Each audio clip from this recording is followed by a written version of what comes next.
of today. They are too miserable. People of today had to understand. He gives you one day. And he told all the, and he tells all the that you better. But remember, people of old days, the Bible says, it says that Elijah was living. They reached a point of building his house. And when he reached the widow gave him food. She didn't have a lot. Praise God. And he ate the food. But people of this days, let me talk about Noah. In the days of Noah, listen to the word of God. Noah came and told them that the rain is going to come. And they said, oh, this old man. Look at his bald head. This rich old man. This old man. I think poverty is on his head. Rain is always raining every day. Praise God. Rain is always raining every day. So what's new that he's bringing? What's new that he's bringing? And he told them, please, come and we make a boat. And they say, if it's a boat, I'm rich enough to buy 3 boats for my family. But let him make it. And some other people, they were when they made a boat, 1 year, 2 years, they said it is true, this man is really old. Praise God. And other people came. They built the boat. Listen to these words. There was one time rain started raining slowly by slowly. Like this rain of today. It rained. Say it rained. Say with me. Talk to someone and say it rained. And they looked at it as if it was it increased. I said this one is going to stop. It increased. And they said it's going to stop.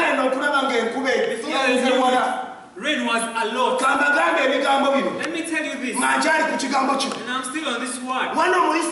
In this East Africa, we've been with 2 problems. We have been with HIV/AIDS. That has eaten us a lot. Before we know it, locusts before the coronavirus has entered. Corona has not finished. Rain and floods.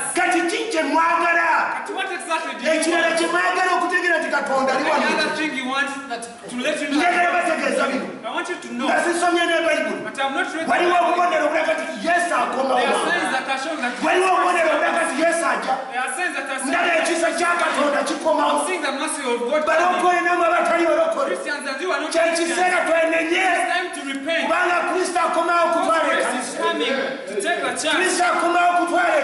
Christ is coming to take the chance. Let me tell you this one. All these signs countries attacking other countries. The things that in this Uganda there is no one who's getting out. The Bible says countries will be attacking other countries. Who will be going to Rwanda?